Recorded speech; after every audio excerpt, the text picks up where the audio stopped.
Hello. All right. Week 4 is in the books. Had some crazy little spots going on, but other than that, pretty good week. I think all around fantasy football. We had some breakouts, had a couple injuries that we'll get into a little bit later in the show. But other than that, fellas, how we doing this evening? Man, I'm doing great so far. Great weekend fantasy football.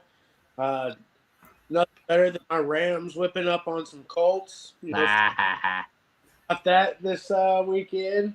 Had Matt Stafford. Hey, we had you though. Adnan Mitchell cost us 2 touchdowns. We had you, dude.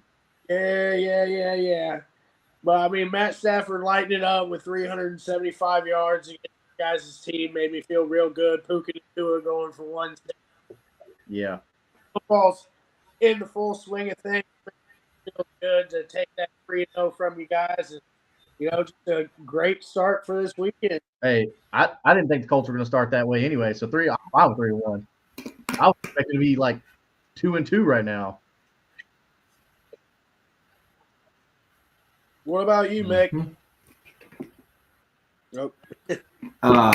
Good. My dynasty teams are doing good, so that's what I'm happy to see. I had two teams with Malik Neighbors on it, so that's you literally have to nail the next 2, 3, 4, 5 rounds in order to still have a chance. So we'll get to that later in the show, but those two teams look like they are going to take a back seat. One of them was a first place team too that was coming together real nice. So that sucks, but luckily I have no neighbors in Dynasty, but I just might soon be trading for him in a couple leagues if he's now available now. So It's a big time to buy low for sure.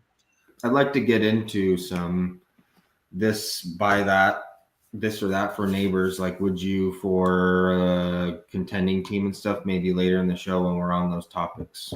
Yeah, for sure. That's definitely on the docket. Um, so first things first, we've got a kind of a big announcement for the channel, and this is thanks to everybody that is subscribed and comes back and watches. Um, we have a partnership with W Energy Powder. This is kind of big for us here. So if you are interested in getting away from all of the chemical based like soda type energy drinks, this is what you want to do here. Use code Kingmaker as you see on the screen for 10% off your order. It doesn't matter how big your order. Every time you go, just use Kingmaker as your code at checkout, and there you go. Get your 10% off, and that lets them know that the fellas over here at Kingmaker Sports sent you that way, and you can enjoy that zero sugar, clean energy. It's a lot of B12. So I was pretty surprised at the nutrition facts on this. So this is pretty big for us. Congratulations, guys. Our first partnership. So hopefully this works out and grows to bigger things. So speaking of growing, we are up to 94 now. We are at our hunt to 100, as you see down here. At 100, we will be giving away a free roster review. I know for people in Dynasty, this is huge, especially if you're debating, hey, do I rebuild? Do I lean in, go all in on this, or what do I do? The worst thing you can do is just sit there on the fence. You don't want to do that. So yeah, go ahead and subscribe. 6 more. We'll go ahead and do a drawing for that free roster review. And it's redraft too. So tell you any moves you should make, things like that. And we'll do that here on the show, so everybody can see like, haha, I won the drawing. You guys suck. I'm gonna get better. So, but yeah. So go to W Energy Drink and use code Kingmaker for 10% off on that. So let's get into injuries, shall we? So you said Malik Neighbors. So let's go ahead and start at that one. It hurts to see, man. 22 years old, and now he's gone for at least this year. And from the statistics of people that come back off of a ACL or a PCL or a MCL or any of those CLs, they normally end up not coming back for another year after that. Like, yeah, they come back, but they're not a contributor or not back to what they used to be for at least another year on that. So you're looking at like 2 years of this guy's career before he's, back to being full health. And that scares me, especially for a kid that's 22. Granted, that's kind of on his side as far as like being a quicker way to heal. Being a little bit younger is definitely going to be helpful in that side. But man, like it hurts to see such a talent go down, especially with him coming in with Dart and Scattaboo all starting to fall into place. Like it was about to be a super fun offense to watch, and now I think it's just kind of tainted, I think it's important too, as we get more information out, what kind of ACL tear is it? Is it a clean ACL or is it something else? Is it MCL associated, meniscus, something? Because that's a big factor too. If he has another ligament along with an ACL, it's going to put him out longer, like Ayuk and some of these other guys. If we hear it's a clean ACL, we might be getting him back next year. It all depends too, because some guys rebound faster and the younger guys seem to rebound faster. The freaks seem to rebound faster, like the athletic freaks. So if I was a Malik Neighbors dynasty manager, it's obviously a gut punch, but would you guys trade Malik Neighbors for JSN right now? Yes. Yes. Yes. Yeah. And I wouldn't think too long about it either. In dynasty. Yeah. Yes. %. Okay. I'm not a fan of the Giants, man. Bro, they can't make a good choice. Like I'm like it right now, the way that I see it, I don't think he's usable for the next 2 years, man. Like I want him to be. Like I think, he'll come back here in probably a year, probably mid-season next season. You're probably looking at week 4, maybe week 5 next season. And then, you have him for the remainder of that season. Statistics show of anybody that has came back normally does not look good for at least another 8 to 12 months. And that's where, like, you're probably not going to get him back to being full bore him until probably 2027, middle of 2027-ish. Is what I would see, and like that's where I'm like, do I want to hold this roster spot and then deal with the Midland play for a half a year just for us to get back into the swing of things? Just kind of like Jonathan or Javonte Williams. He got hurt, came back, was rushed back early, played like trash, and now he's back into an offense where he looks great. And he's a full 2 years removed off of that injury. And, like, I see a lot of these running backs that do the same kind of rigmarole. They don't come back the same, and then it normally takes a year to acclimate. So I am very leery with that, but I'm far more leery than with what I am with Tyreek Hill. Because what I heard was it was one of those several ligament injuries. And he's at that 31 years of age. So I think that's going to be almost a career ender, if I'm being honest with you, especially with a guy that predicates his whole game off of speed and twitch, Yeah, like Tyreek Hill did not seem like he wanted to be in Miami. Like he wasn't excited about playing with Tua. Brandon says Neighbors doing the full OBJ career arc. I mean, kind of. You never know. So you never know. Neighbors must be so pissed the Chargers took Alt over him. I mean, they both have ACL injuries right now, so I mean, they're both sitting on the bench. Right. What's that? Alt's got my bad. I read that wrong. I put LAC for LA Chargers, not ACL. So, yeah, he's got dyslexia, I guess. But he'll still be out several weeks, which could impact Amarion Hampton. That's the only reason why I got him on my injury report. But for Malik Neighbors, I would use this as a buy low opportunity for sure, especially somebody who's competing. Okay, here's some hypotheticals. Your rebuilding team, you took Emeka Egbuka. You don't need Emeka Egbuka this year. Would you trade Emeka Egbuka for Malik Neighbors? No. Absolutely not. Would you trade Tet McMillan for Malik Neighbors? Yes. I would probably. I mean, No.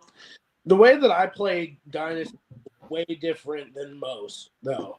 I play on a more of a redraft type mindset where I know that I can play back in or play back out of players at any time. I can trade away, I can get them back at any time.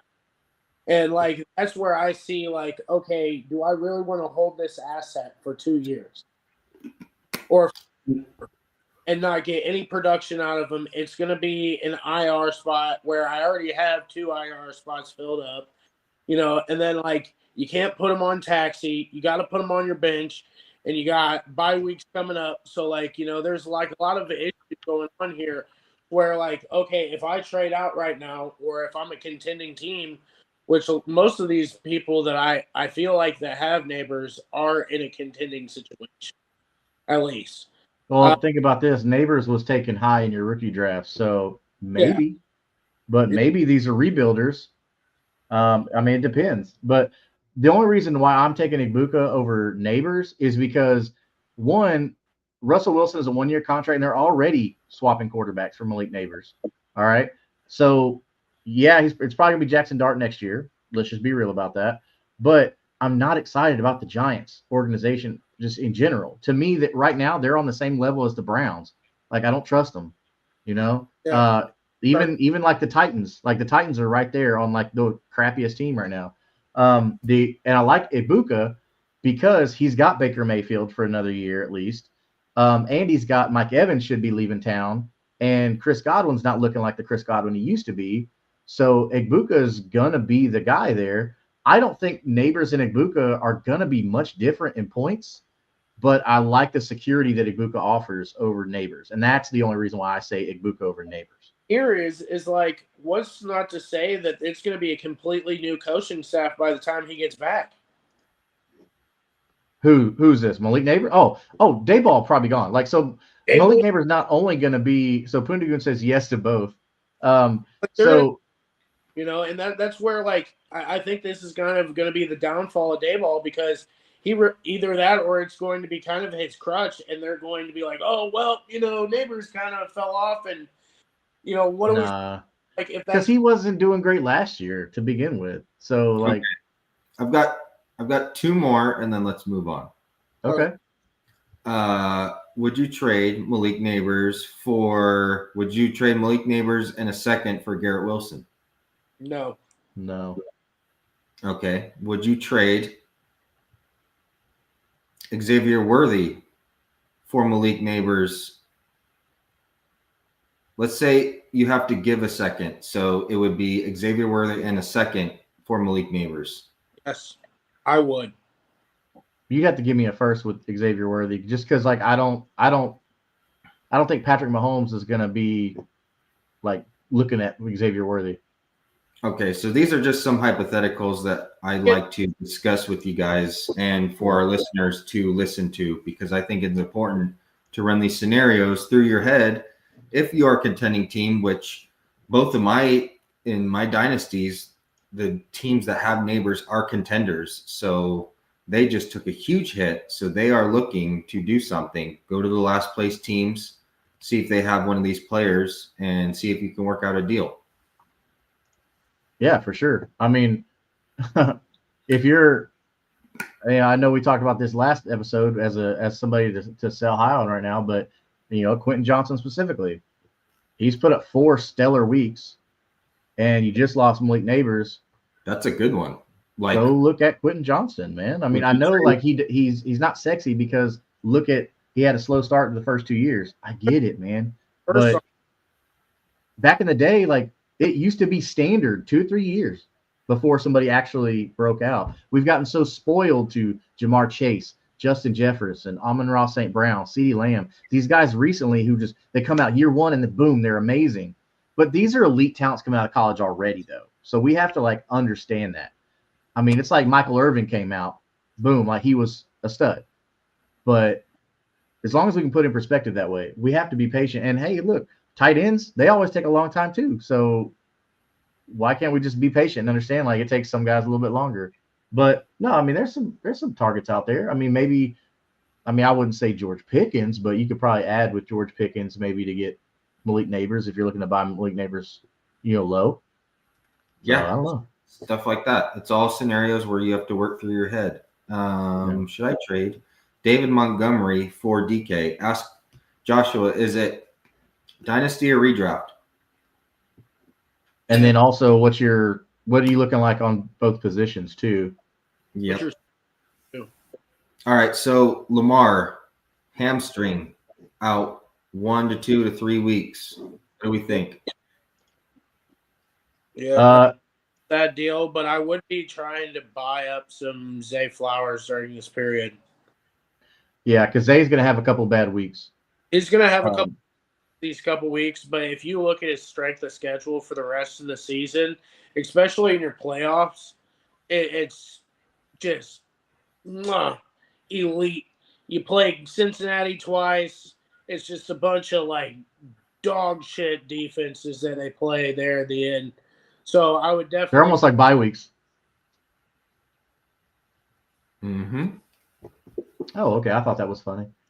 I didn't even hear it. Yeah, so I mean, yeah, go ahead and buy up Zay Flowers right now. Yeah, that's another buy low, which he was on our trade target section that we'll get to here in a little bit later. So Ricky Pearsall, PCL injury still looming. How long is that? I did not see the update on that. Did it say anything, or is he just day to day, week to week? So they're not saying he's like, in fear of being out or anything like that, but I mean, it could get aggravated and get worse with those PCLs. I mean, I'm not a doctor. PCLs are bad. They're not. I mean, that's what Puka had that kept him out 4 weeks. That's what CMC had. It's a stability ligament in your knee, so your knee feels wobbly. You can play on it. It's not like you can't cut, but you don't have stability. So PCLs are pretty dangerous. Yeah, and Ricky Pearsall's such a versatile player. I mean, that's definitely going to affect him. So, I mean, the 49ers, they're just riddled with injuries this season. I don't get it. And what's crazy is they're riddled with all these injuries, but it's not the one you would expect to be injured. Yeah. Mm-hmm. So what is going on right there over there? So Joe Mixon, I think if you're in redraft, just go ahead and cut Joe Mixon, man. Like, first off, Woody Marks looked phenomenal. He's going to get more play.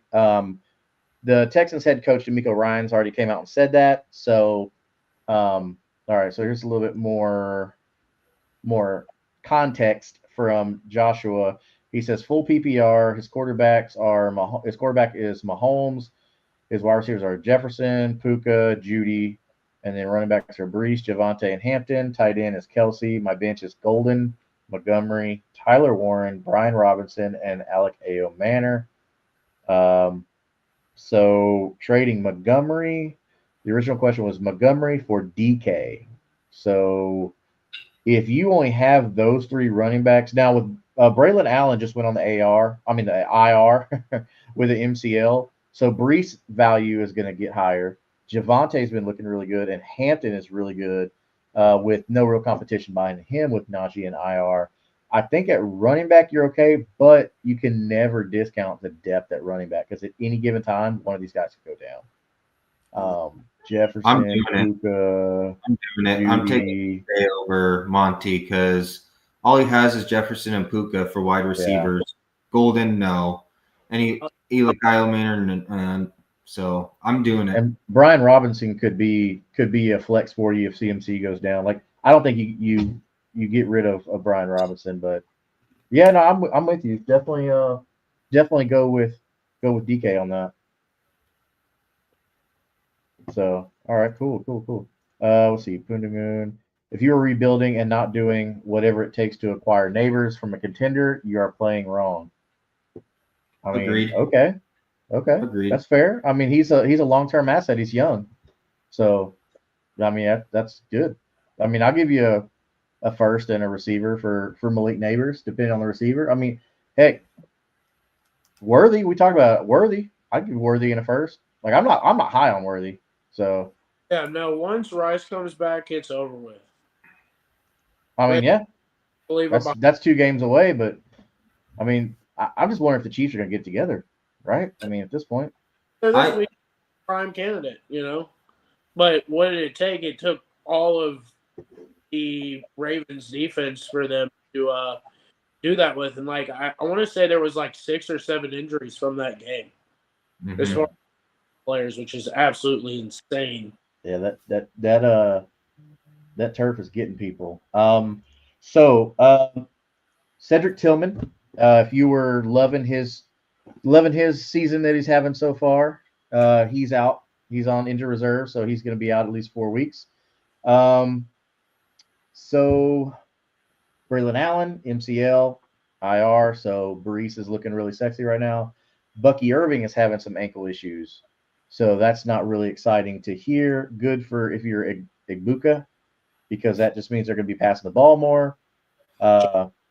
And Darnell Mooney is dealing with a hamstring injury.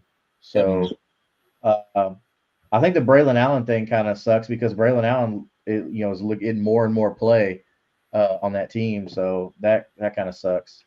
But good for Tillman. I think Tillman was somebody that we were all looking at as a rookie, and then he kind of fell off a little bit, and then boom, here we are. I wonder if that's just the Joe Flacco effect, or is this going to be the new normal here? So I don't know. I don't know. We got any other injuries that we did talk about? I think Bucky's a big one because that one is just no, not me neither. Those are the big ones, but Bucky, they don't know Bucky right now. They're kind of keeping it under wraps. They say he's sore. They don't know if he's hurting or not, and he might have a smallish frank, which is kind of concerning. So we got to see in the next couple of days how bad this injury is because it just came out today, and they're not really giving too much clarity yet. Yeah, well, they better be very transparent with these injuries because word is that the Ravens are under scrutiny right now for not disclosing that Lamar Jackson probably already had a hamstring injury going into the game. Really? Which is why he wasn't scrambling so much. So it's just like speculation at this point. It's nothing like official. But all right, so let's get into with these injuries. Let's get into our trade target section. So what players are we looking to go capitalize on that we could be buying low on, buying injury that we touched on? I think the first one here, kind of obvious, got to be Jalen Waddle with Tyreek Hill going down. I mean, who else are they going to throw it to out there? I mean, yes, like, look, I get it. Washington, I mean, not Washington. Was it Malik? Yeah, it's Malik Washington. Waller. Waller.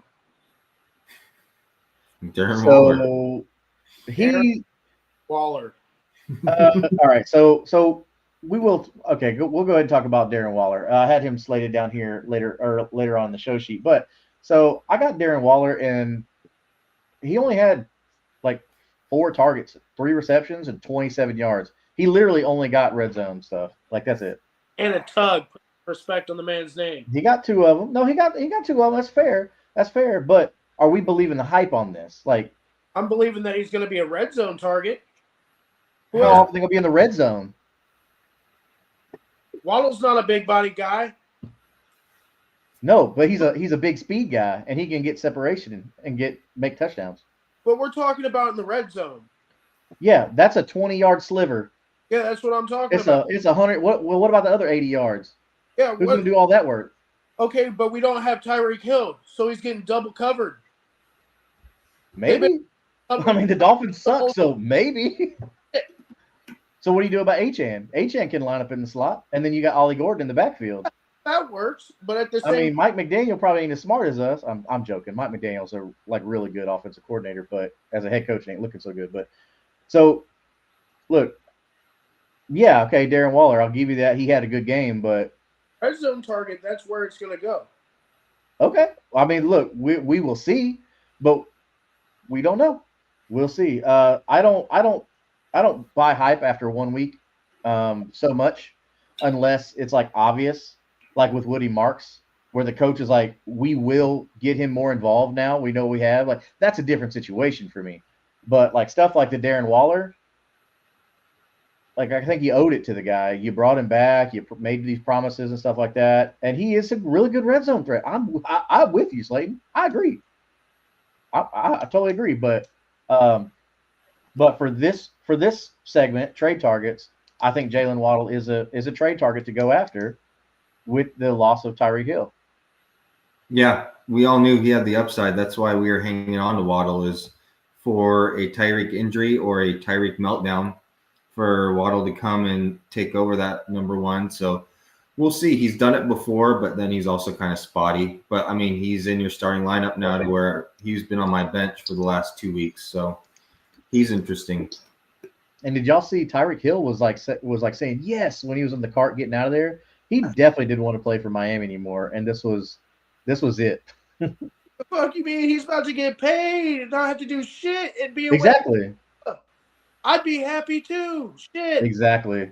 So Jalen Waddle is my biggest trade target right now. So another one I would go after would be Zay Flowers, like we talked about, because people are going to be nervous because Lamar is going to be gone for a couple weeks, and they're going to need some production. So this may be a time where you try and maybe do an Xavier Worthy swap with Zay Flowers. So hey, I can give you somebody you can start right now, and you give me Zay Flowers. You know, maybe something else on that. I mean, I would take Zay Flowers over Xavier Worthy, but maybe you add a little something to spice it up. But I think Zay Flowers is another trade target that you should go after. What do y'all think? What's another trade target that you think right now? Whether it be dynasty, redraft, whatever. Actually, let's do one redraft, one dynasty. As a low budget right now, I would be going after Wan'Dale Robinson. You know, somebody that is not super high. I don't think you would have to dish out a whole bunch of money or a whole bunch of, capital to get him. Are you talking about in dynasty or redraft? Either. Okay. Either, because, I mean, he's going to be serviceable for the foreseeable future. I mean, he's kind of the only wide receiver other than Slayton that they have there that is serviceable, so that, and Wan'Dale Robinson's looked good standalone value with Malik on the field. So I think he's going to be somebody to kind of keep an eye on for the rest of the season on that. And I do later in the season they played Dallas like twice, if I'm not mistaken, and that is going to be a great prime time to be scoring some points in your fantasy. All right. I mean, that's fair. All right. What about you, Mick? With the Bucky news, I'm kind of interested in the Bucks backfield now. I'm looking to get Rachaad White off of waivers and redraft and maybe try to get him sneakily, and also Sean Tucker for cheap. Because we know that backfield produces points, and this is now the second year in a row to where we're seeing Bucky getting all this play and all this load, and he's not a very big guy. So chances are he broke down late in the playoffs last year, and now he's getting work, and we're only 3-4 games in, and he's breaking down again because he's a small guy. Small guys can't hold up in the NFL. They can't hold up 25 touches. I'm sorry. It's going to catch up to him eventually. So I'm investing in this Bucks backfield if I can get him cheaply. Yeah, for sure. Rachaad White was somebody that everybody was big on before, Bucky Irving and stuff. I want to hit on Wan'Dale Robinson. So I've never been a big Wan'Dale Robinson fan, but he hasn't been consistent for you. I mean, he was okay with Russell Wilson, and even last week in week 3 he had a bad game. This week he had a bad game. I just don't want any part of that team. Like Cam Scatterbo, but like for redraft, I don't want any part of that team. I'll take Jackson Dart too. Without Malik Neighbors, that's bold, man. I think that's bold. That old boy's going to be running that ball. In redraft or in dynasty? Like, you got to specify. Running the fuck out of that ball. I ain't touching Jackson Dart in redraft, not without Malik Neighbors. He's going to be running the damn ball like it's his job. He's going to look like Lamar 2.0. Oh, they're going to light his ass up, too. I'm with Slayton. I'm with Slayton. He's on every It's a waiver. RPO. It's a RPO style offense, man. He's on every waiver wire, and there's Jordan Love on bye. There's a couple guys on bye, and I'm picking up Jackson Dart and redraft right now just to see. Barrel of him or fucking Jake. The only beautiful thing is they have New Orleans, and they're at New Orleans, so they're in a dome on turf. So that's a plus that they get to play a crap defense. But long term, like the rest of the season, I don't want Jackson Dart on my team. But this would be a good week to spot starting. I will say that. It's a good week to spot starting. Saying that he's going to be my full-time starter, but I will pick him up for spot starting, for bye weeks, for a pinch. And even if you're in a 2 QB league, I would be snagging him up in a heartbeat. I mean, I'm telling you right now, if I'm Brian Daboll, I'm telling Jackson Dart, like, hey, we're going to use Cam Scatterboo out of the backfield. We're going to be using Theo Johnson, like with a lot of high percentage completion stuff. But I mean, other than that, I don't know. That's just me. I'm avoiding the Giants right now outside of Scatterbo or whatever. All right, so next, so that is going to be our trade targets. We have, we had a guy come back from injury that everybody knows and loves, and that's one Jordan Addison, not Jerry Addison. Suspension. Yeah. So he had a 3-game suspension for being an idiot, and he went 50% on his target. So he went 4 for 8, 114, and almost got a touchdown for you, which would have been nice and juicy. But hey, Jordan Addison's back. He's got Carson Wentz for now, and we'll see what happens going forward. But are we buying in on Jordan Addison again? Yeah, I mean, I had him stashed in a bunch of leagues for redraft this year, just because I knew everybody would be like, "Nah, I'm good on him," but there was nothing wrong with him. If you saw in preseason, he had a really good bromance, if you will, with JJ, and he looked like he was every bit of the real deal that he had been drafted to be there. Granted, he was going to be suspended for 3 or 4 weeks. But at the same token, I'm looking at him as somebody that's going to fill in for bye weeks. It's going to be somebody that's going to fill in for later in the season, whenever you're having injuries and that type of stuff, and you're getting fresh legs on the field. So I'm definitely really interested in that, especially with Carson Wentz right now, because it looks like that offense runs a little bit smoother with him in there. I mean, seasoned vet as opposed to J.J. McCarthy. I mean, yeah, it makes sense. So Mick, how about Chris Godwin coming back, getting you 10 targets, but he only caught 3 of them? I picked him up in a lot of leagues that he was on waivers, and he looked good. He looked like he hasn't been around. He's shaking some rust off, but I like Godwin coming back. I think he's a sneaky stash. I'm not going to start him until he proves it and I see a big game, and then I'll be plugging him into my lineup. I think he's back. He's all right. I mean, we know Chris Godwin's good, so we'll see. Well, and Baker can support two good wide receivers. I mean, he did it last year with Mike Evans and Chris Godwin before he got hurt, so that shouldn't be a problem at all. But Mike Evans is going to be out, so I mean that tells you right there, Egbuka and Godwin, so that's good for the Bucks. They're probably going to be passing more with Bucky Irving, being out.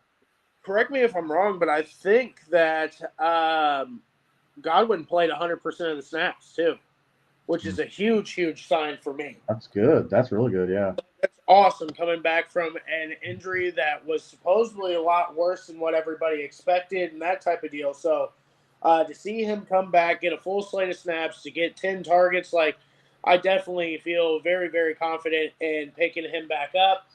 Maybe sending out a little bit of trades here and there for him, something like that. Yeah. Try to get some low cost in there.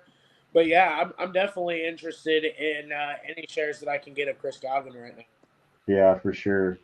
All right. So next we talked about this is the first week of bye weeks, everybody. So yay for all your Falcons players, your Bears players, your Packers players, and your Steelers players. So there goes there goes some pretty good performers for you. There goes Bijan. If you've been riding the Caleb Williams train, there you go. Roma Dunze has been doing really well. So all your Packers receivers, your Matthew Goldens, your Jordan Love, and Steelers, bro. So what was it? New York that Aaron Rodgers didn't like, or does he just really like playing pissed off in Pittsburgh? No, you've got a seems real to be doing coach. okay. You've got a real coach. That's a fact. Mike Tomlin is a Hall of Fame coach. So instead of trying to fucking have that goofball that he was trying to hold hands with, Nathan Hackett, now we've actually got a real legitimate coach, and we've seen what the hell happened. So we can all label that fraud, what he is. Yeah. Nathaniel Hackett, will label him what he is and show what he can do with a real quarterback. But you got to think, he wasn't that good. He had Aaron Rodgers' MVP season, and he was like, oh, I was the offensive coordinator.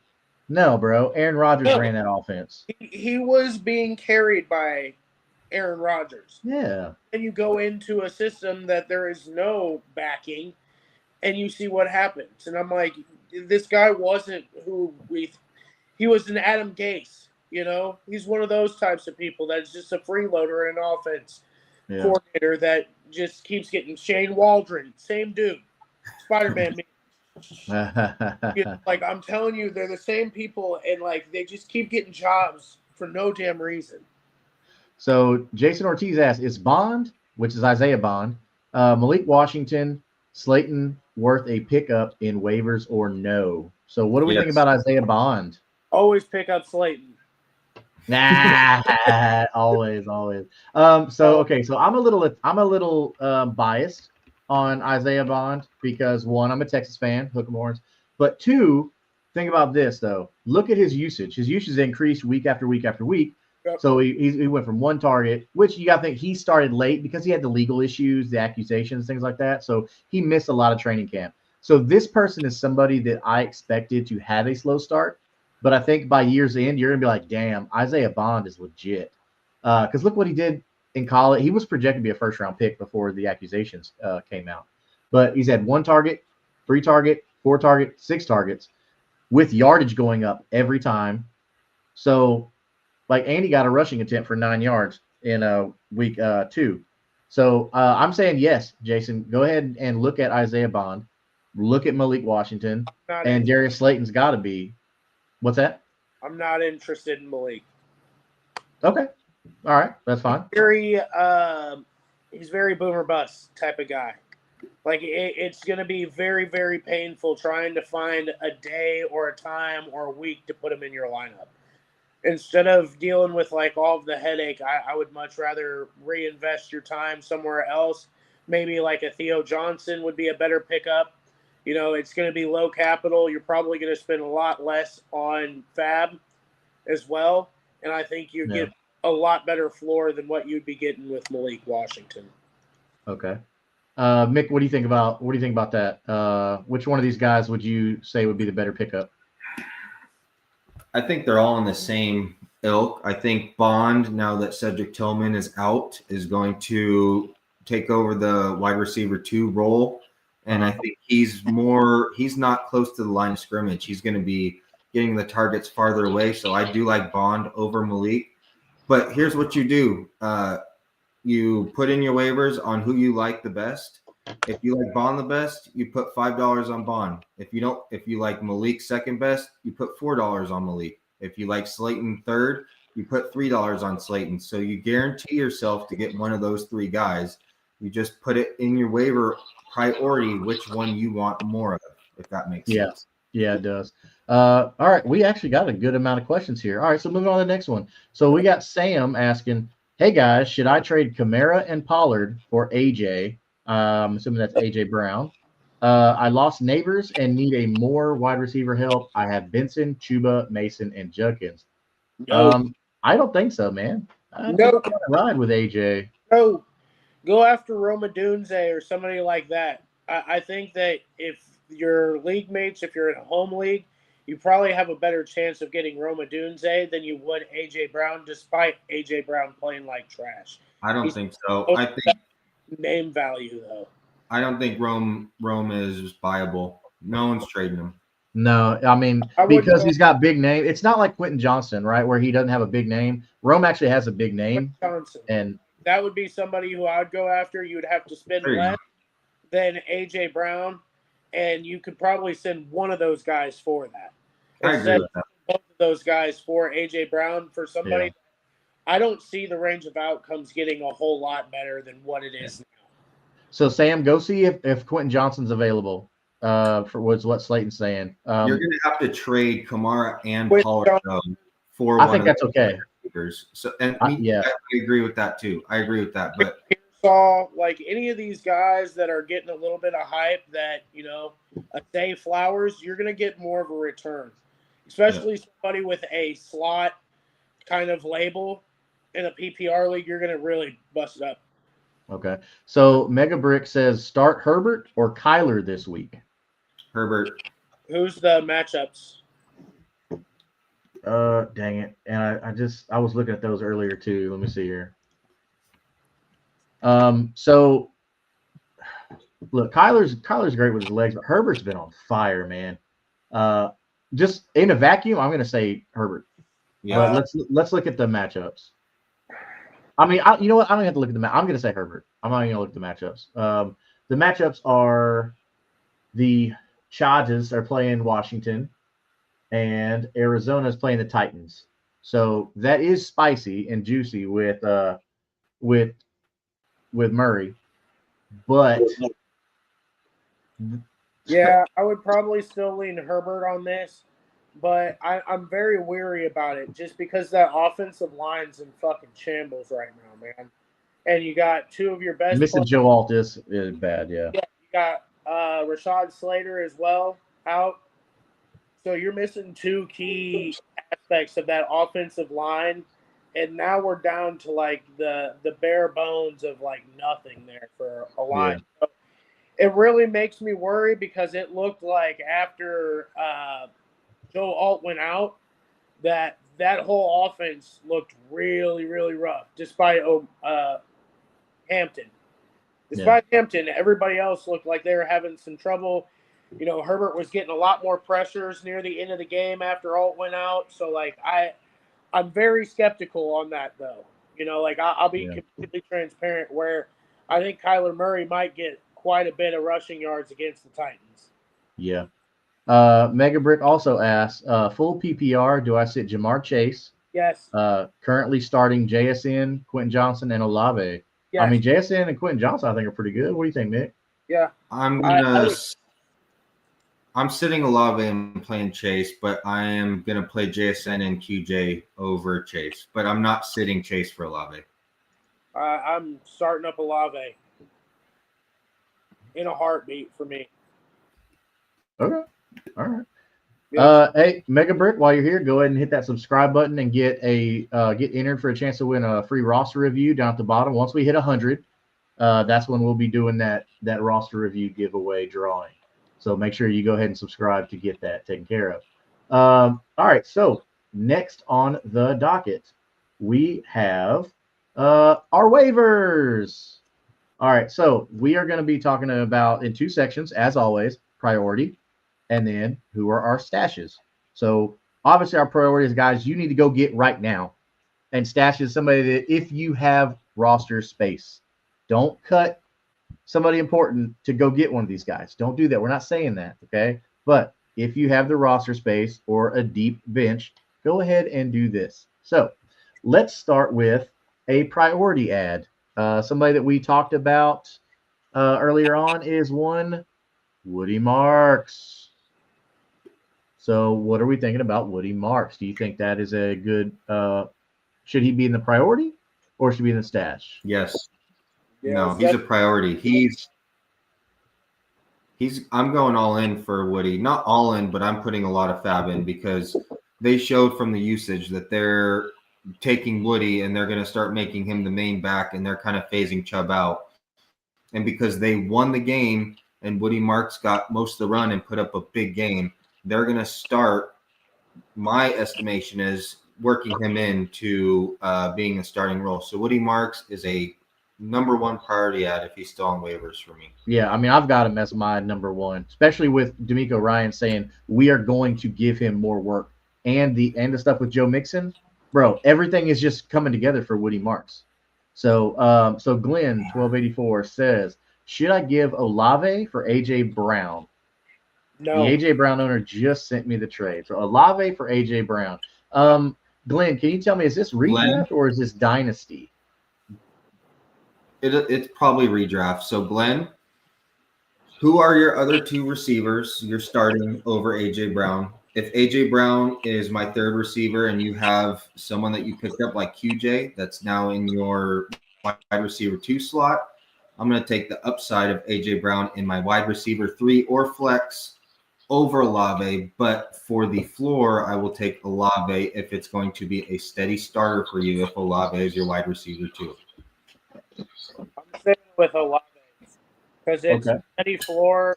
If you're in a PPR league, you're looking at 13 to 15 points at least each week. And then with AJ Brown, it's been ones and twos. And if it's in a dynasty standpoint, I think it's a very lateral move. I think their range of outcomes is going to be exactly the same as far as what you're getting in the player, but you're going to get Olave, who is a lot younger. So I would stay with Olave. For Dynasty, I'm taking Olave over AJ Brown, yes. Yeah, 100%. All righty. Thank you for that, Glenn. While you're here, as you see on the banner at the bottom, go ahead and hit that subscribe button for a chance to win a free roster review, especially if you're in Dynasty. Definitely going to help you out. So next waiver ad here. So, look, everybody's riding the Kenneth Gainwell train.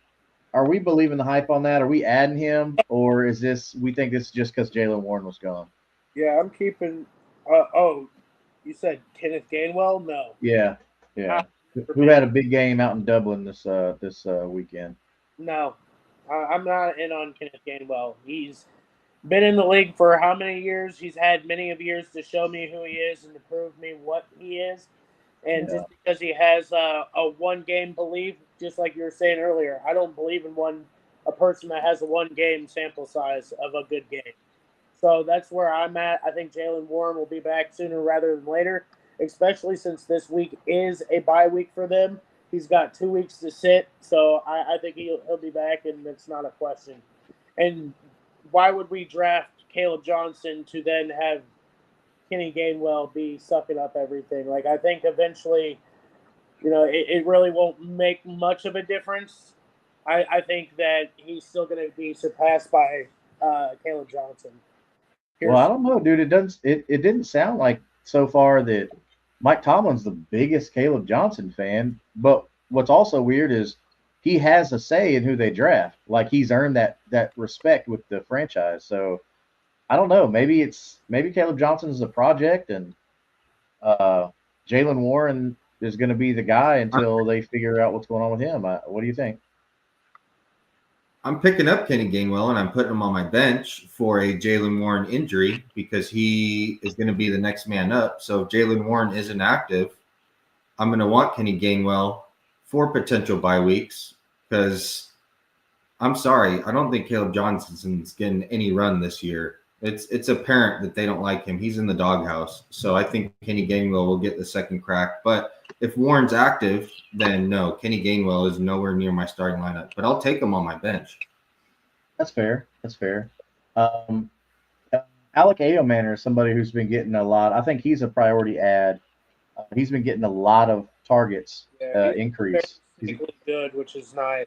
Because Calvin Ridley isn't looking good, and they got to throw the ball to somebody because they're going to be playing down the whole season. Like, they're going to be playing from behind. So, how is he still on waivers? I don't get that. He's been on like the waiver pickup shows for the last 3 weeks. Yeah, I mean, I guess people still aren't sold, and I get it's the Titans. Like, I get it, but I want guys that are getting a lot of targets. The way I look at it, because those targets are going to turn into opportunities. So yeah, agreed. So Justice Hill, Wan'Dale Robinson, Darius Slayton, Theo Johnson. I see these are on here. I don't think these are necessarily priorities. These could be stashes. Justice Hill, I'm not buying into that. I think that's fool's gold right there. When is it time to start Yeah. reaching the meter on Derrick Henry though?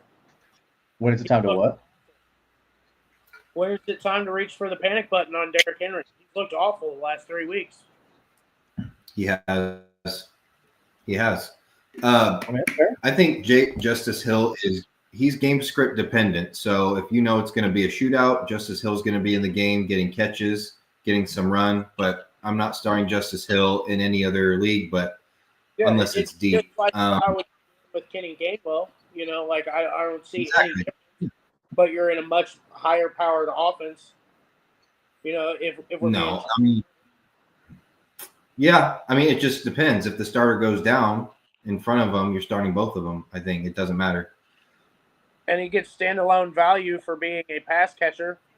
So at the end of the day, he's not a terrible stash on your bench.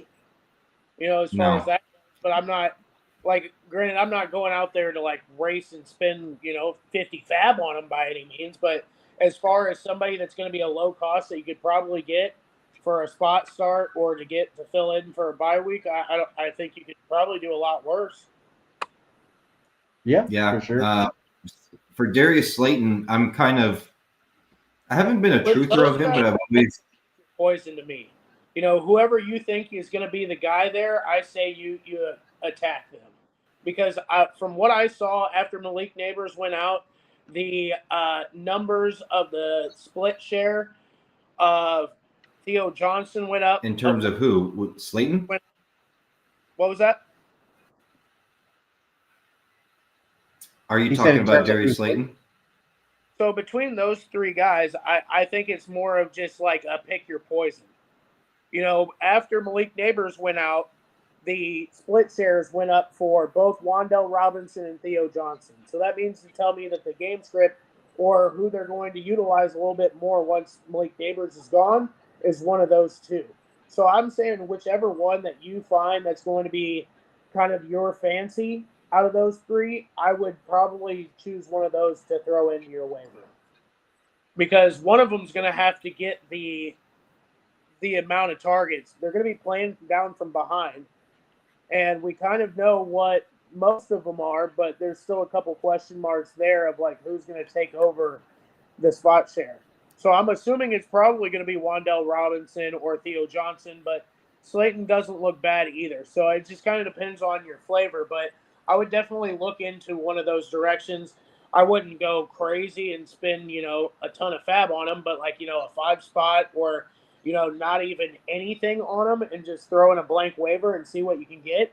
I'm thinking you could probably get one of those guys, and you never know. You might hit a jackpot on getting a ample amount of targets off of the piggyback of Neighbors not being there. So worth a shot to look at.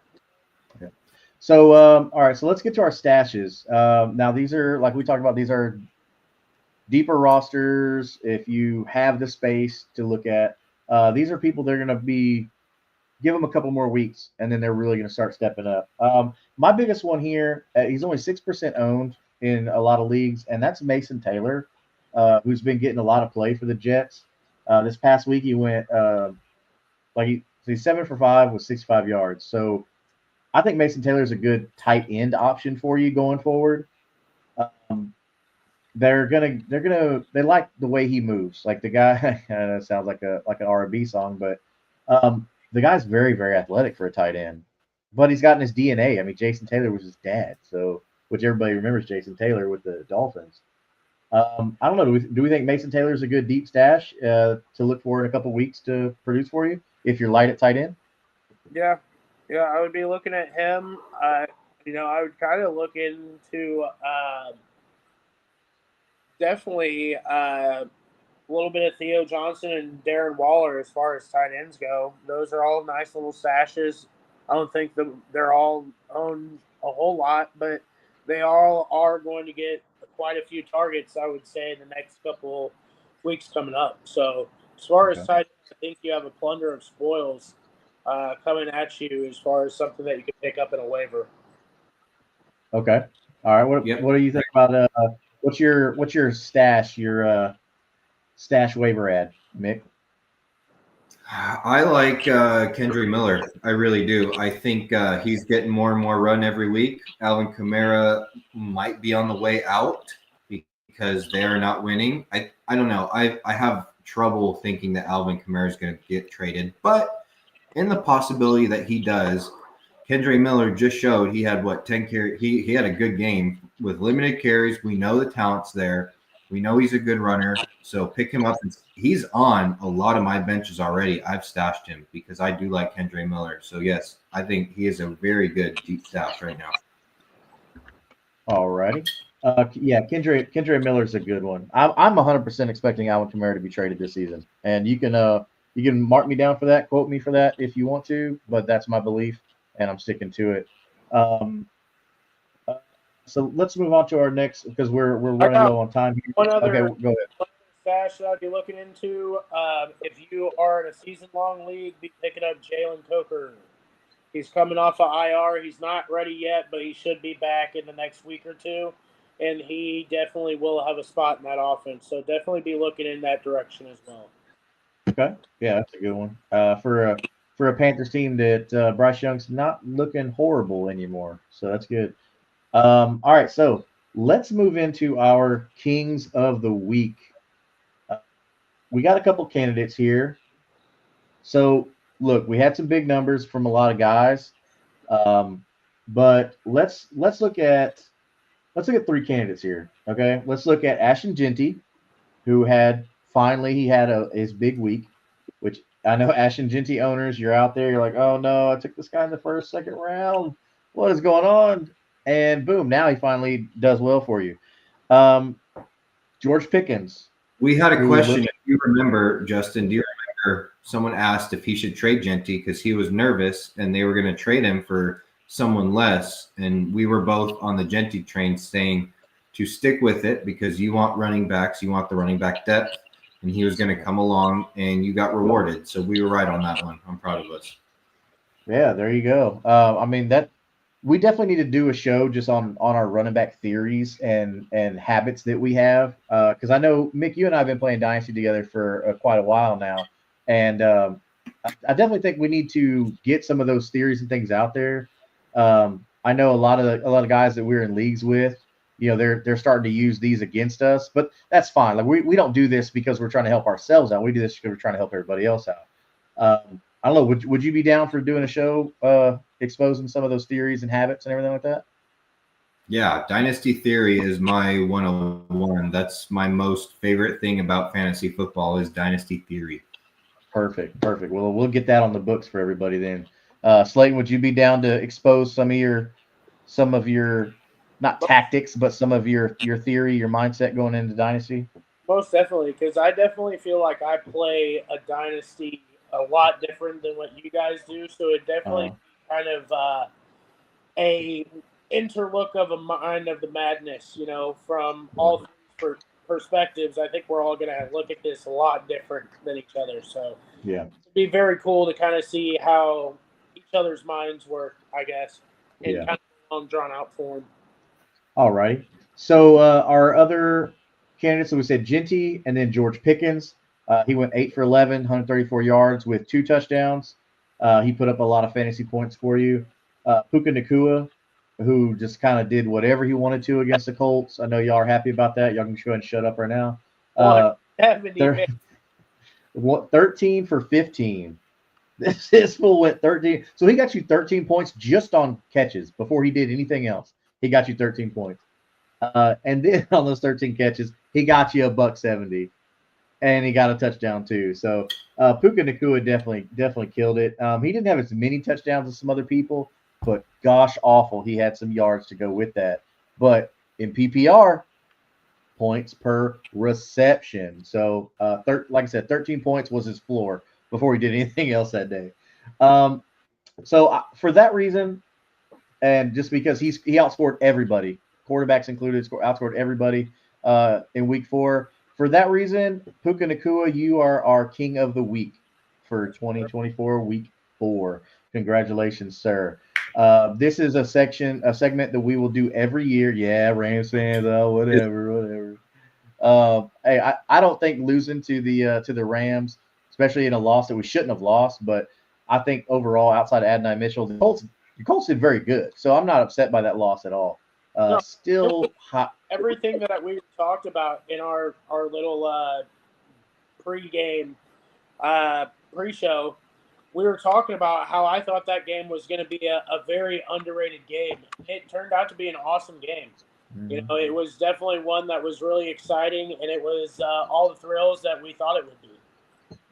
Yeah, it definitely was exciting.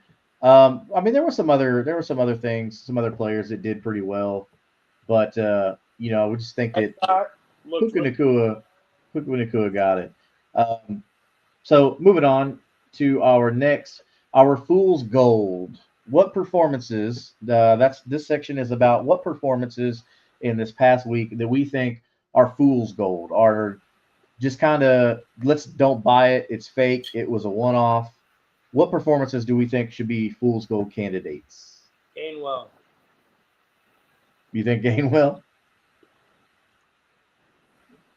All right. Yeah, I'm Mick? with Who do you, think? Gainwell. Well, we've got 4. We've got Darren Waller with 2 touchdowns. We've got Justice Hill because he had a big game because they were from behind. Then we have Woody Marks with his big game, and we have Kenneth Gainwell. So I'm going to go and say Kenny Gainwell because he's probably not going to have the number 1 spot or the leadership role in that offense. He just had a good game. So fool's goal for me would be Kenny Gainwell. Okay. It looks like we're all pretty the same on that for Kenneth Gainwell. So I don't have the image queued up, but Kenneth Gainwell is going to be our fool's gold for week 4. So congratulations, Kenneth Gainwell. You are a fool, and you aren't as good as you played. Pyrite, baby. Old Pyrite boy. Oh, Pyrite. Yeah. So look, there we go. Fool's gold. We'll do that for now. But anyways, yeah. I'm trying to like get some stuff to like increase the production value and make the show a little bit better. But we'll see. Hopefully with the stuff with W Energy, if that works out, then man, I mean, we're talking about Mike's looking at you, Slayton. But no. So all right. So next on the docket, let's move along. We're coming to the end here. So who is our starts and sits for this week? All of the Lions offense. Start them up. Every single one of them. Yeah, they're playing the Bengals. Yeah, fire them. The defense is horrible. Light them boys up, boy. That's where I'm at. Hold on. Pundagoon says, "Who am I starting this week? Spencer Rattler, Cam Ward, or Dylan Gabriel?" Woof. Woof. Didn't you say, Slayton, that you're starting Chris Olave? Like, so does that mean you believe in Spencer Rattler? I don't believe in any of these guys, dude. I mean, let's be honest. Olave can't throw himself the ball. Yeah, I mean, but neither can Io Manor. You know what I'm saying? Or neither can Jerry Jeudy. But like, I'm not. Oh man, it would be very. I would probably say Cam Ward just because he's the most prolific out of all of them. But yeah, that's tough. That's really tough. All right. So Slate's going Cam Ward. What about you, Mick? Is Flacco confirmed out? I mean, they already have plans to play Gabriel, so I think this is kind of a guaranteed thing at this point. I mean, I would be for the biscuit on Gabriel. Just kind of throw him. I think. Yeah, it depends on your matchup, Pooner. Cam Ward, I'm kind of leaning against because the Cardinals' D is not bad, and the Titans' offense has proven nothing so far. Rattler in a pinch, you're going to get a little something out of Rattler, but not much. So your black box would be Dylan Gabriel if you are bold enough to start him. I kind of like Dylan Gabriel. He's accurate, and he gives me like a that one little Testaverde guy or whatever his name was. He kind of gives me that little vibe. So, Vinny he's got- Testaverde. yeah, he's kind of like that. So it depends on the matchup. I'm leaning towards Rattler or Gabriel. Okay. I'm going Cam Ward on this just because I think he's got better weapons around him as far as being able to use Alec Ayo manner. Calvin Ridley could, at any given time, wake up and be decent. Plus, Cam Ward's having to do things on his own, the way I look at it. But it is. I am very interested to see how Dylan Gabriel goes because the Browns, like as far as quarterbacks go, it's like they're just collecting quarterbacks just to collect quarterbacks at this point. Oh, and they're going against the Vikings too, and the Vikings have a good D, and they're overseas, so that's a tough start. The Vikings defense has gotten pretty banged up though. They have. Rattler's got the Giants, so that might not be a bad start. I'd probably go Rattler against the Giants, honestly. But I mean, that's at home. Rattler's weird because like he could be, he's kind of decent, but it's like you want to take a chance on him, but then you don't because you know what that floor is. He's just not. He's just decent, but he's not good. But yeah, I don't. That's a tough call, Pooner. I'm probably starting Rattler. Alrighty. All right. So who is another one that we're looking at? Another start player. I got an idea. I'm looking at Justin Fields against Dallas. Yeah, I think Justin Fields is pretty dangerous, man. Yeah.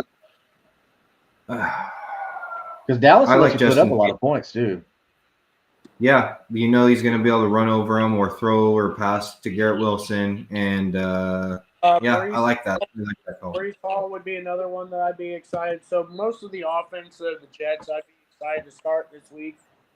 To be completely honest with you. Yeah, I agree. Those would be my starts also. All righty. How about our sits? Who are we saying? Nope, we're sitting them.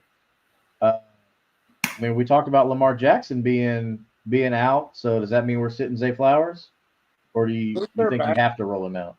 Who are they trotting out after him? Wasn't it the white kid from North Dakota State, the runner? Damn, we said his name earlier. Know. Yeah. It's Cooper Rush. Oh, Cooper Rush. I'm thinking somebody else, but yeah, Cooper Rush. I mean, he's not anywhere near Lamar Jackson at all. They definitely didn't do well getting a backup quarterback in Baltimore. I'm sitting Zay Flowers. I'm sitting Gino. Yeah. Another one that I want no part of this week. I think that Colts are going to fucking manhandle him. I'm sitting AJ Brown against the Broncos. Yeah, I'm sitting AJ Brown for sure. Not into that at all. Yeah, that's not looking great at all for AJ Brown, especially going against Patrick Surtain. Come on. All right, so you definitely want to sit those people. I'll be honest with you. I want to sit the Bengals offense too. You know, going against that Lions defense, like I just really don't want any part of that right now. I'm sitting Chase Brown. T. Higgins scares me. The only guy I'm starting just because pure upside and talent is Chase on that team, but that's about it. Yeah, that makes sense. I don't think anybody can be mad at you for that. Any of your Patriots weapons, I think the Bills are going to swallow them whole, if I'm being honest with you. I'm sitting Travion until I see it. I can't trust him anymore. And it's sad to say, but Ramondre's still getting run. Antonio Gibson's still getting run. Travion's in a 33% share in that. It's crazy. What the hell are they doing over there? You got one of the best running backs to come out in recent history, and you're gonna play Ramondre Stevenson over him? Come on, Josh McDaniels, freaking and Mike Vrabel. What are y'all doing, man? Like you were gifted this on a silver platter. I would be firing up Emeka Egbuka and JSN too. Those two guys, I think that's going to be a really underrated game there on Sunday in the late card between the Bucs and Seattle. I think it should be a high-scoring game. Yeah. So I think those two would be an awesome start for this week as well. I mean, yeah, I don't disagree with you. Um, so let's see here. We are coming to the end of the show, but we have to give a couple shout outs. All right, big welcome back, if you will, to relevancy. And we talked about one of them. That's Mr. Darren Waller, who went 3 for 4, only got 27 yards, but he got the 2 touchdowns, which really saved his day.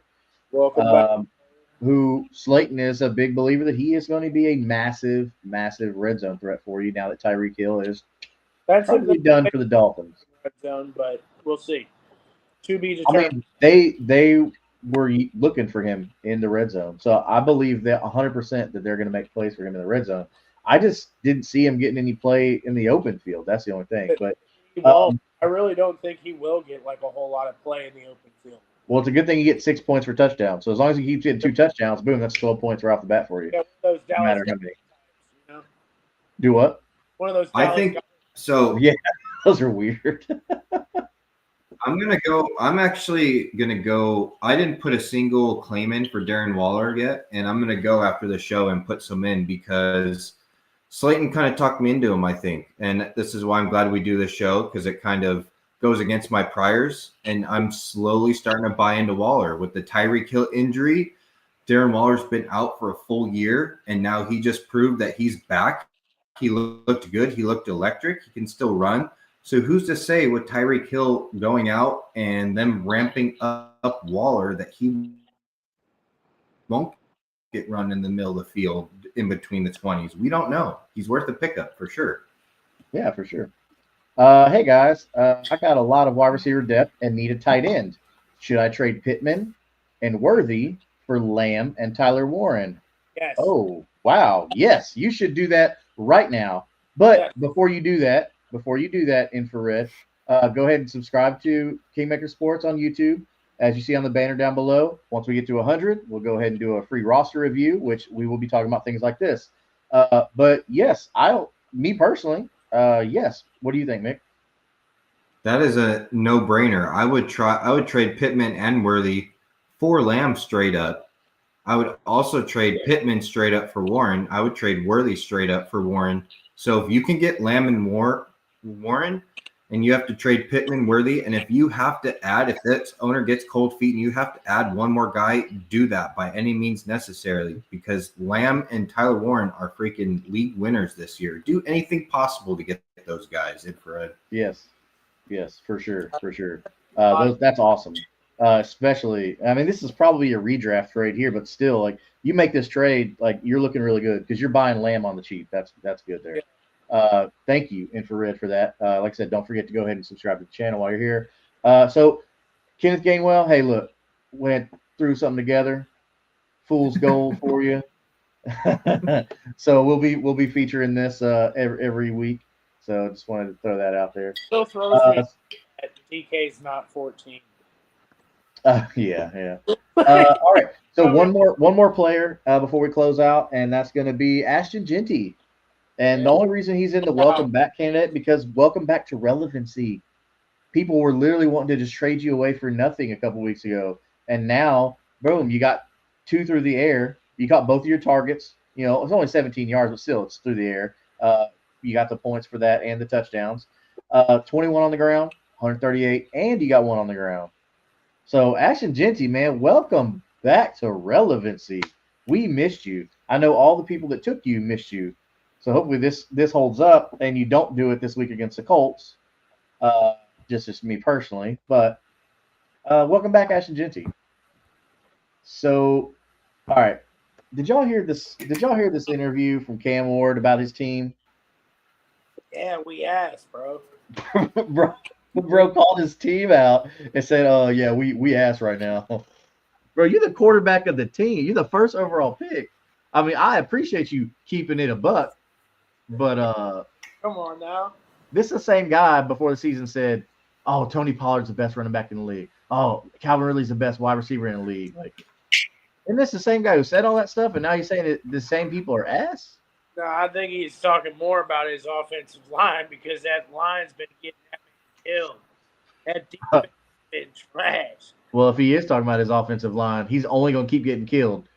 Yeah, Because you think I'm a block for you? You talking crap about me? Oh, I'm sorry. Oh, I tripped. Sorry, coach. I fell down. yeah. Oops. Mm-hmm. Good luck, buddy. Yeah. And I think we can all agree. He's young. He's a rookie. He's young. He's a rookie. He'll learn. You got to be professional, even though I, like you, Justin, appreciate the honesty. I like when guys come out and say that. But in a high profile at the top elite, you can't do that. So he'll learn.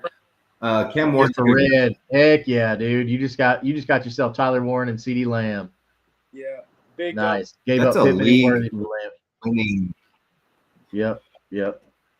Bro, let us know. Keep That's coming a back league and winning let us know how that's going in your league, man. Like that's awesome. Good for you, Infrared. Yeah, go make sure before you head out, go ahead and hit that subscribe. Let us know how you like it. Leave a comment. Doing great. So, okay, am I the only one who believes that no competitive event should end in a tie? Yes. Yeah, it's like kissing your sister, brother. Nobody wins in that situation. No, dude. Like, yeah, you got to kiss, but it's your sister. Sister, man. Yeah, you got to kiss a girl, but who's your fucking sister. It's gross. It's terrible. And it breaks my heart, man. Like, why are we doing this? The Cowboys and the Green Bay Packers. 40s, stop. Like, bro, a matchup we've been looking for all season long after the Micah Parsons dumb trade by Jerry Jones. And you let it 40-40. These fools put up 80 points. Yep. Let them keep going. Let them keep going. NFL scripted, man. Parsons didn't do anything the whole game and then gets the game-winning or the game-saving tackle. It's scripted. Yeah. 100%. 40-40. Infrared backwards says 8-man league. All right. I'll let you know. I got Chase, Collins, and QJ and Lamb now. I'm stacked. Oh yeah, you are. I'm already was it subbed? I'm already subbed. What is that? I'm already subbed. Oh, already subscribed. Oh, I'm an idiot, bro. I'm an idiot. I'm so sorry. Hey, we appreciate that, Infrared. Yeah, man, keep coming back with those roster questions, brother. We enjoy it. Yeah, you definitely stacked at receiver now, and you're looking pretty good at tight end too. So, let's see here. Derek's got a question. Would you trade away Kyron and Pittman for Achane? And if I can't get Achane, would you do them for Bucky? No. Kyron and Pittman for Achane or possibly Bucky. Achane would be juicy, but I don't know about Bucky. I would do it if Bucky gets a clean bill of health. I would do it for. It depends if Pittman is your flex and you can find another floor player to substitute Pittman and take that spot. Then yes, the upside for Achane and Bucky is way, way over Kyron. So yes, I would make that trade depending on if you have backup plans to Pittman in your flex. No, we know why Slayton's saying no because he's a Rams fan. No, like I prefer the depth, man. To be honest with you, and to have that extra spot for any injuries, any buys. Like, granted, I'm all for get your hammer, but at the same time, I feel like it's not a huge jump in points. He said Pittman is a bench player for him. That's good. I'm doing it. You've got one injury and then he's not. You know what I'm saying? Like, that's just where my heart is. Like, I wouldn't invest into Bucky just with injury concerns as we sit. And then with Achane, like, yeah, he's probably going to get an uptick in the offense, but at the same time, he's a smaller guy. He's going to get more touches. So is that going to create more of a chance for him to get hurt? And is the 5 or 3 point difference really going to make a difference for you each week for you not to have that extra depth on your bench for Pittman? Because Pittman's been good. Like, it's not like Pittman's been bad. He's been if Pittman's on his bench, then I mean that means the man's got depth on his team, so that's good. And Pittman is like, if he goes, he's most people's starter, so I think that's good if he's got the depth to be able to lose Pittman, but if you Yep. to have Kyron, I'm curious taking what your that other side. running back is. I'm swinging Yeah, big. Scared What? money don't make money. So I'm doing this trade and getting the hammer to plug in my lineup for the league winner. Okay. All righty. Let's see here. We got Jhang20. Hi, would you trade Henderson, Woody Marks, and Travis Hunter for Trey Benson and Tet? Only other RB Yes. is Jacobs and Ollie. Yes. Yes. 100%. I'm in. For Trey Benson and Tet McMillan. Okay, Yep. so trade away Hendo, Woody Mark. From what we've seen so far, I think so. I mean, all y'all know I'm a Hendo truther, and Woody Marks just had a breakout game. You definitely want to sell high, excuse me, on Woody Marks right now, and Travis Hunter hasn't been great. So I like going with the Trey Benson Tet You're gonna side. get more of a bell cow out of Trey Benson, and Tet's a far better wide receiver. I personally perceive for your team right now than Travis Hunter. Yep. Yeah. Agreed. Do this trade. Jags can't support both wide receivers out there. They're struggling. Shane Waldron's a cancer. So Yep. move on. The only thing I hated with the Trey Benson stuff is seeing DeMarcado out there vulturing those touchdowns. What the hell's that about? That's Game, ridiculous. you're back. So, but yeah, Trey Benson and Tet, I think, are definitely over Hendo and Woody and Travis Hunter. Waiting on the Henderson. Now, if this is Dynasty, I'm sticking with Hendo. But if this is redraft, then yeah, I think that's what you do there. All right, so this is getting close to the end of the show here. That's if you it's have been here the redraft. whole I'm time, it pretty probably sure. So yeah, looking at that. So we're getting close to the show here. If you stayed the whole time, we appreciate it. Thank you so much, and thank you for interacting with us. We love these roster questions, your start sits, your waivers. Don't forget to hit the subscribe button on your way out, and that way we can get you entered into our free roster review giveaway, which we will be doing here live on the show. And we'll get with you. You don't have to give us your name or what league. Like, we just keep it, low key or whatever like that. But yeah, so we'll go ahead and do that here. But you can't do that without subscribing to get that free giveaway. But before we go, we got Pundagoon with another one. Henderson or Neighbors? Is that this week or a trade, or what are we talking here? Dynasty. that's Dynasty. So is this a spot Neighbors, start this week, or what are we talking about? Yeah. This is a Dynasty trade. Hendo or Neighbors? I'm taking Neighbors. Trade? Yeah, I'm taking Neighbors just because the longevity of it. Like, no matter how much I love Travion Henderson, I'm with you. I think Neighbors is the long play here in Dynasty. You're just going to be out the rest of the year with them. That's the only problem. Yeah. So if you're rebuilding, Yeah. honestly, like if you're rebuilding, you kind of want both of them. But if you're rebuilding, you want Neighbors for sure. Henderson's not even in your starting lineup, and it looks like he probably won't be in your starting lineup unless there's an injury in front of him. So I'm taking Neighbors and putting him on my IR for sure. Yeah, 100%. Especially if he's not going to count towards you, and if you don't need him to compete this year, yeah, go buy Malik Neighbors for somebody who loves Travion Henderson. So if I had Travion Henderson, I'm making that deal every day, and I'm making that deal at 11 a.m. Central Time on Sunday mornings, which is where you can find the three of us helping you out before your games on Sunday mornings to be able to get you ready to dominate, to lay the hammer down, as old Pat McAfee would say. Love that guy. My punter's better than yours. Suck it.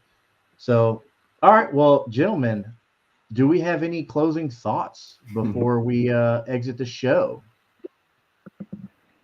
No, go see our buddies over at Dubby. Nope. You Maker Sports for 10% off. Yep. Nope. That would be my Kingmaker.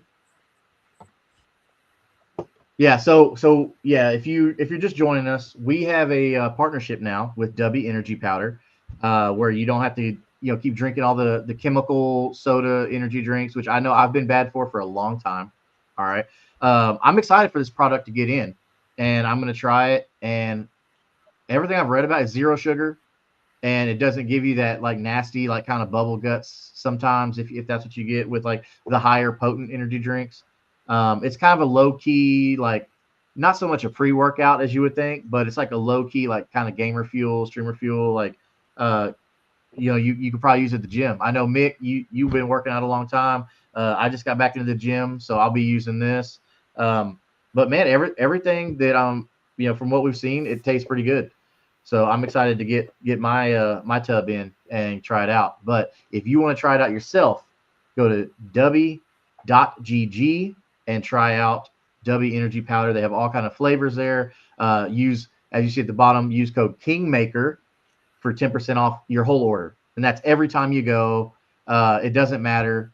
Just go there and enjoy, and you'll thank us later and let us know how you like it. So looks like Slayton already went ahead and left us. So without any further ado, from Slayton, Mick, and myself, we appreciate you joining us on the show today. We definitely thank you for all your questions. That makes the show so fun when we get all those questions. So thank you very, very much.